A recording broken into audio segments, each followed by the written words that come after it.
बोलिए श्री कृष्णचंद्र भगवान की जय हो, राधा रानी की जय हो। हम अपने सभी साधु संतों के श्री चरणों में कोटि कोटि प्रणाम करते हैं। अपने बड़े बुजुर्गों के चरणों में कोटि कोटि प्रणाम करते हैं। अपने भाई बहनों को कोटि कोटि प्रणाम करते हैं। छोटे छोटे नन्हे मुन्ने बच्चों को हृदय से प्रेम एवं स्नेह। जय जय श्री सीताराम, जय श्री राधे श्याम। बोलिए सियावर रामचंद्र की जय हो, पवन सुत हनुमान की जय हो, उमापति महादेव की जय हो। जय जय श्री राधे, जय जय श्री कृष्णा। आइए हम आप सभी को भगवान श्री कृष्ण की बहुत ही अमृतमयी कथा श्रवण कराएंगे। श्रीमद् भागवत महापुराण श्रीमद् भागवत की महात्म्य कथा प्रथम दिवस की। जय जय श्री कृष्ण, जय श्री राधे।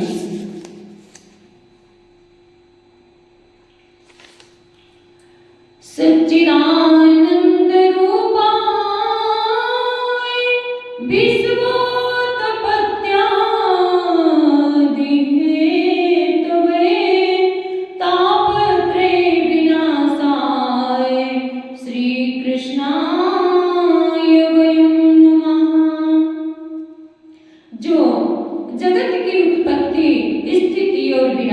हेतु है और जो तीनों प्रकार के तापों को नाश करने वाले हैं, ऐसे सच्चिदानंद घन स्वरूप भगवान श्री कृष्ण की हम सब वंदना करते हैं।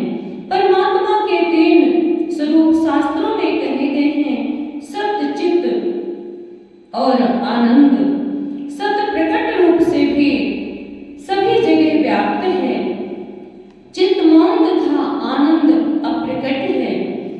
जड़ वस्तुओं में सत्य और चित्त के परंतु आनंद नहीं। जीवों में सत्य और चित्त प्रकटता है परंतु आनंद अप्रकट रूप से रहता है।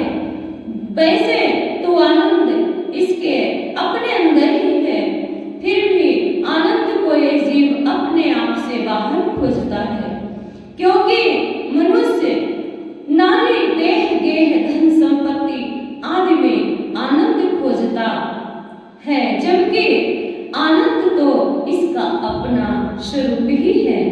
आनंद तो आपके अपने अंदर ही विराजमान है, उसे किसी अन्य वस्तुओं में खोजने की आवश्यकता ही नहीं।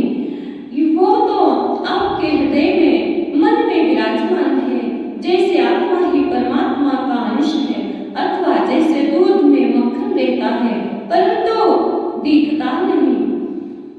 भक्ति वेदांत के आचार्य श्री चैतन्य महाप्रभु ने कहा है, श्री कृष्ण चैतन्य प्रभु नित्यानंदा, हरे कृष्ण हरे राम श्री राधे गोविंदा। यह जीव जब चेतन होकर जागकर जब प्रसन्न चित्त से हरे कृष्ण हरे राम राधा गोविंद श्री राधा गोविंद आदि संकीर्तन करता है, तभी प्रभु नित्यानंद की मुक्ति प्राप्त होती है। तैत्तरीय उपनिषद में आनंद के बहुत से मार्ग बताए गए हैं, जिनमें दो मुख्य हैं, साधना जन्य आनंद, स्वयं सिद्धानंद। इस प्रकार दो प्रकार के आनंद बताए गए हैं। नैनि से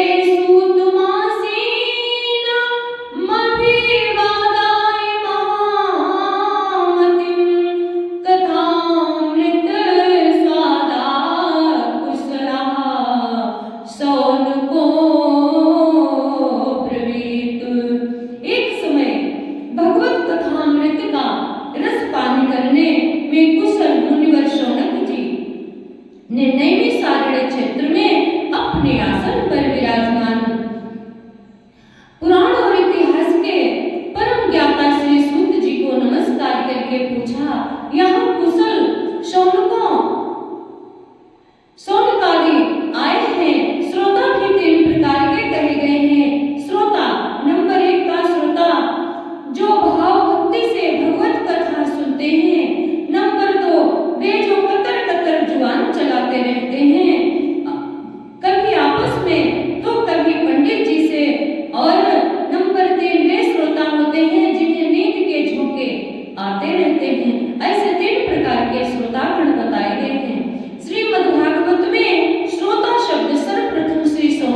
को आता है और श्री उद्धव जी आदि का नाम आता है। श्रीमद् भागवत गीता में पांडु, नंदन अर्जुन और रामचरितमानस में पक्षीराज गरुड़ जी, काकभूषुंडी आदि ये श्रोतागण बताए गए हैं।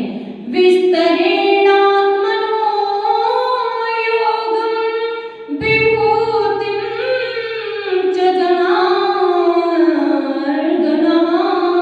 भूयः कथयेत् तृप्तिरिह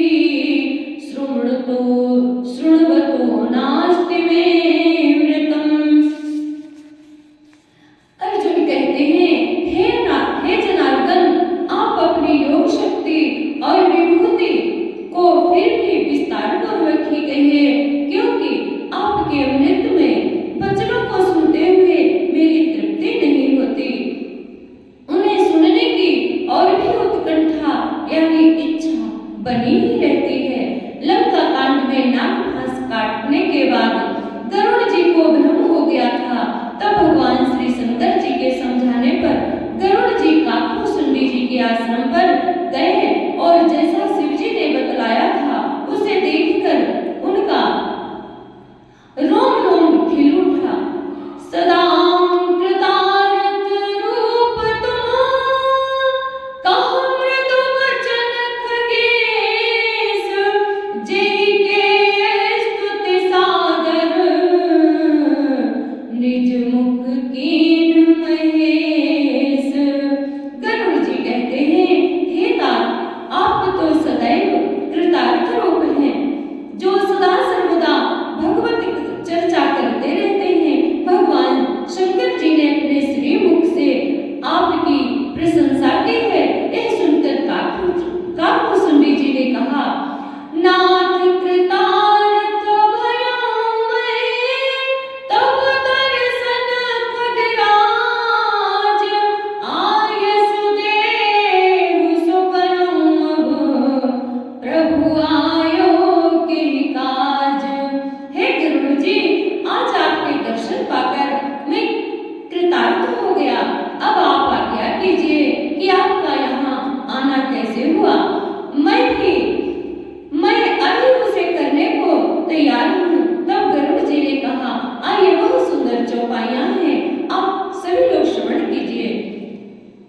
सुनहु तात के जेहि कारण आयो, सो सब भयो दरस तब पायो, देखि परमा पावन तब आश्रम, गयो मोह नाना संशय भ्रम।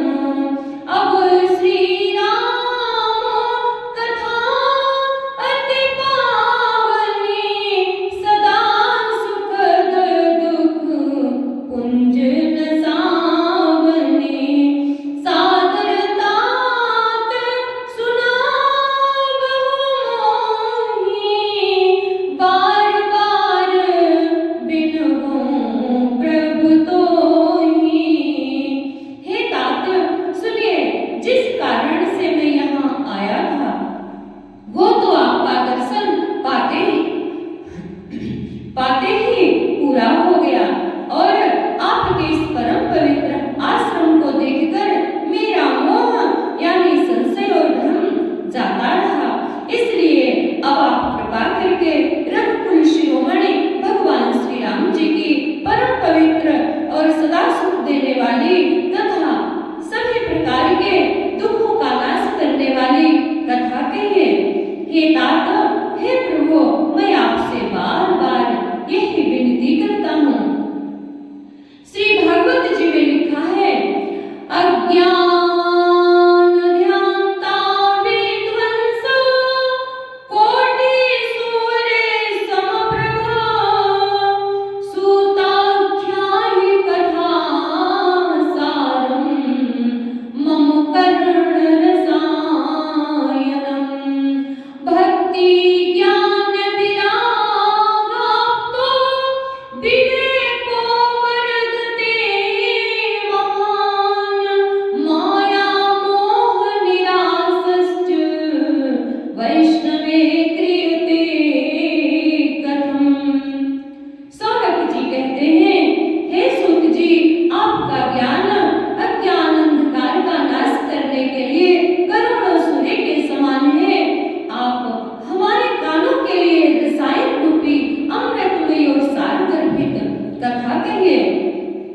भक्ति ज्ञान और वैराग्य से प्राप्त होने वाले महान विवेक की बुद्धि किस प्रकार होती है और वैष्णव लोग किस प्रकार इस माया मोह से अपना पीछा छुड़ाते हैं। इस घोर कलिकाल में जीव प्रायः आसुरी स्वभाव के हो गए हैं तथा विविध प्रकार के क्लेशों से पीड़ित इन जीवों को शुद्ध दैवी शक्ति संपन्न बनाने का सर्वश्रेष्ठ उपाय क्या है अथवा जो सबसे अधिक कल्याणकारी और पवित्र करने वालों में भी पवित्र हो और हमें भगवान श्री कृष्ण की प्राप्ति करा दे। प्रीति ही सौनक चित्त दे होय वोचमी विचार सर्व सिद्धांत विसुपन्नम संसार भयनाशनम भक्त्योर्वर्धनम भक्त्यो घोरवर्धनम यच्च कृष्ण संतोष हेतुकम तदहं ते विदास्यामि सावधानतया शृणु।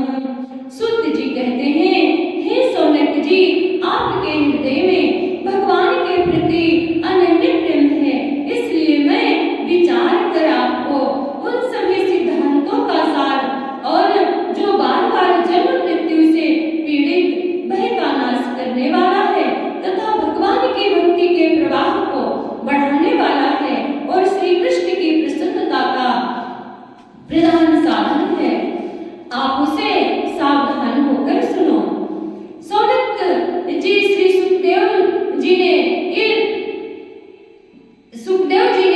कलियुगी जीवों को काल रूपी सर्प के मुख का ग्रास होने के त्रास का नाश करने के लिए ही श्रीमद् भागवत का प्रवचन किया है।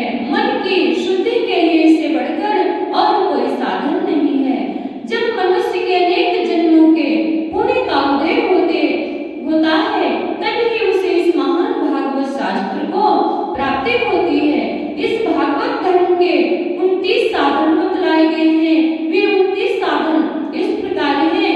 नंबर 1 सत्य, नंबर 2 दया, नंबर 3 तपस्या, नंबर 4 शौच, नंबर 5 तितिक्षा, नंबर 6 उचित अनुचित का विचार, नंबर 7 मन का संयम, नंबर 8 इंद्रियों का संयम, नंबर 9 अहिंसा, नंबर 10 ब्रह्मचर्य, नंबर 11 त्याग और नंबर 12 स्वाध्याय, नंबर 13 सरलता, नंबर 14 संतोष, नंबर 15 सौंदर्य, नंबर 16 महात्माओं की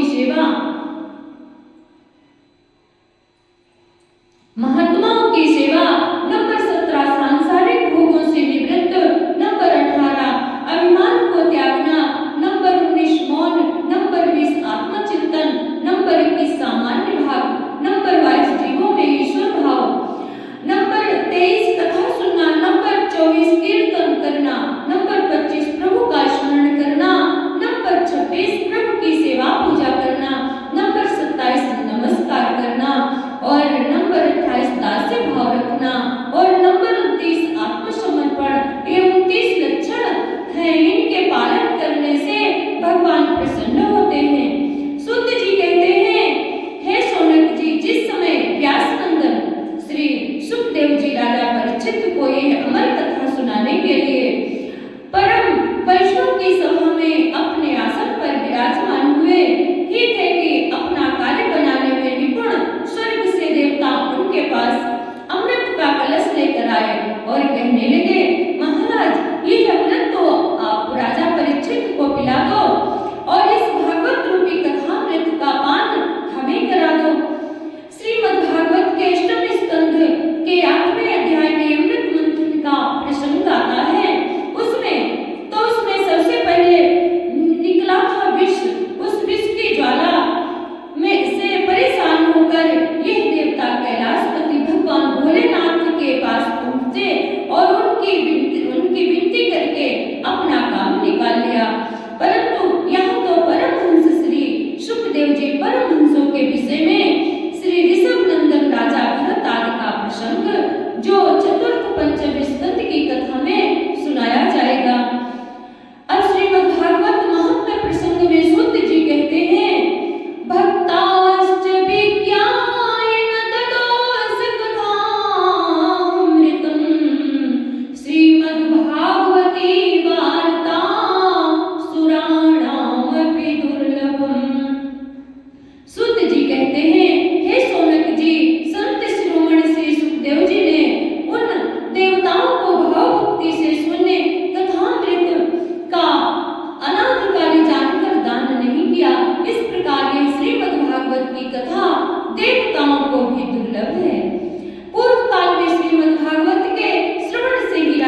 संयोग कहाँ हुआ और विधि विधान से स्मरण करने की उनको प्रीति कैसे हुई।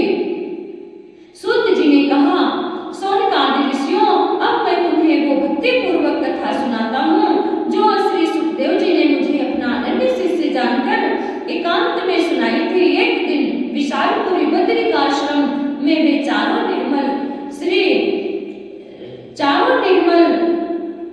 ऋषि सत्संग के लिए आए हुए। वहां उन्होंने नारद जी को देखा। नारद जी को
ज्ञान और वैराग्य है। समय के फेर से ये ऐसे हो गए हैं तथा ये देवियां यमुना गंगा आदि नदियां हैं, ये सब मेरी सेवा के लिए यहाँ आई हैं। इस प्रकार साक्षात देवियों के द्वारा सेवित होने पर भी मुझे सुख और शांति नहीं है अथवा प्राप्त नहीं हुई।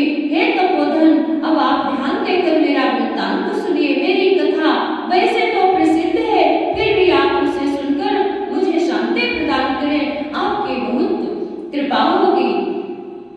उत्पन्ना द्रविणे साहं वृत्ति कर्णाटके गता, क्वचित् क्वचित् महाराष्ट्रे गुर्जरे जीर्णात्मां गता।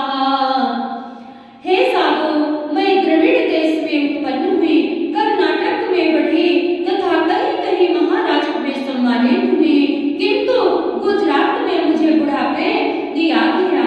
भगवान वह घोर कलयुग के प्रभाव से के कारण चिरकाल तक यह अवस्था रहने के कारण निस्तेज हो गई।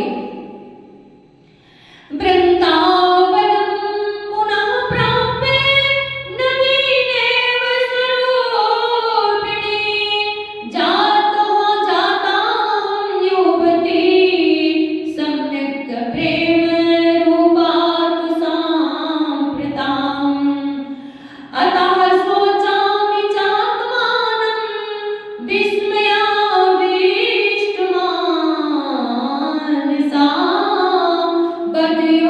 बदयोगनिधे श्रीमन् कारणं चात्र किं भवेत्। हे साधु, अब जब से मैं वृंदावन आई हूँ तब से मैं पुनः परम सुंदरी स्वरूपवती नवयुवती हो गई हूँ, किंतु सामने पड़े ये दोनों मेरे पुत्र थके मांदे बहुत दुखी हो रहे हैं, इसलिए मैं ये स्थान छोड़कर कहीं और नहीं जाना चाहती हूँ। ये दोनों अति बूढ़े हो गए हैं, इसी कारण मैं बहुत दुखी हूँ, क्योंकि मैं माँ होकर और तरुणी और ये पुत्र होकर भी वृद्ध होना, तो ये चाहिए माता बूढ़ी और बेटा तरुण, फिर ऐसे विपरीतता क्यों? मैं इस आश्चर्य को सोच कर अपनी इस अवस्था पर मन ही मन शोक करती हूँ। कृपया आप परम बुद्धिमान और योग्य निधि हैं, इसका कारण क्या हो सकता है, मुझे बतलाइए। नारद जी ने कहा, हे साध्वी, मैं अपने हृदय में ज्ञान दृष्टि से विचार कर तुम्हारे सभी दुखों का कारण देखता हूँ, अब तुम्हें विषाद नहीं करना चाहिए। भगवान श्री हरि अवश्य तुम्हारा कल्याण करेंगे। सूत जी कहते हैं, हे शौनक जी, महामुनि नारद जी ने क्षण भर में ही उसके कष्ट का कारण जानकर कहा, शृणुष्व वहिता बाले योगोऽयं दारुणः कलिः,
बाले, वृंदावन के संयोग से तुम फिर से नवीन तरुणी हो गई हो। अतः यह वृंदावन धन्य है जहाँ सर्वत्र भक्ति नृत्य कर रही है, परंतु तुम्हारे इन दोनों पुत्रों का यहाँ कोई ग्राहक नहीं है, इसलिए इनका बुढ़ापा दूर नहीं हुआ और यहाँ पर इनको कुछ आत्मसुख की प्राप्ति होने के कारण इस मुद्दे से जान पड़ते हैं। यह वृंदावन भगवान श्री कृष्ण की लीला भूमि है। श्याम सुंदर श्री कृष्णचंद्र ने यहाँ बहुत सी लीलाएं जो की थी। वृंदा नाम तुलसी का है, ब्रज 84 कोस का है और इस 84 कोस में सर्वत्र तुलसी आदि के वन थे, इसलिए इसे वृंदावन कहा गया। हमारे विद्वान भाई एक निम्नांकित स्थान को ही वृंदावन समझते हैं। इसी प्रकार गोकुल है, जिस स्थान पर गौओं के कुल निवास करते थे उसका नाम गोकुल कहा जाता है। भगवान श्री कृष्ण ने इस ब्रज को लोकधाम में अपने प्रिय साथी ग्वाल वालों के साथ जहाँ पर जैसी जैसी लीलाएं की उसी के आधार पर स्थानों के नाम रख दिए गए। यह ब्रज भूमि धन्य है जहाँ गोलोक बिहारी भगवान श्री कृष्ण ने अपने पूर्व अंशों के अवतार लिया, पूर्ण अंशों से अवतार लिया, जिसके प्रभाव से इस भूमि का महत्व आज भी है। दशम स्कंध की लीला कथा में हम आपको इस ब्रज भूमि का महत्व सुनाएंगे जो कि ब्रह्मादि देवताओं द्वारा वर्णन किया है। कथम परिचिता राजा स्थापितो शुचि कलिहि प्रवृत्ते तु कालो सर्वसार कुत्र गतो महान। भक्ति ने पूछा, नारद जी, परीक्षित ने इस पाप में कलयुग को क्यों रहने दिया? इसके आते ही सब वस्तुओं का सार क्यों? सार न जाने कहाँ चला गया। करुणा में भगवान श्री हरि ने भी यह अधर्म कैसे देखा जाता है? हे महामुने, आप मेरा यह संदेह दूर कीजिए, आपके वचनों से मुझे बड़ी शांति मिली है। नारद जी ने कहा, हे बाले, तुमने पूछा है तो प्रेम पूर्वक सुनो, मैं तुम्हें सब कुछ बताऊंगा और तुम्हारा सब कष्ट दूर हो जाएगा। हे देवी, जिस दिन से भगवान श्री कृष्ण इस भूलोक को छोड़कर अपने परम धाम को पधारे, उसी दिन से यहाँ संपूर्ण साधन में बाधा डालने वाला कठिन कलिकाल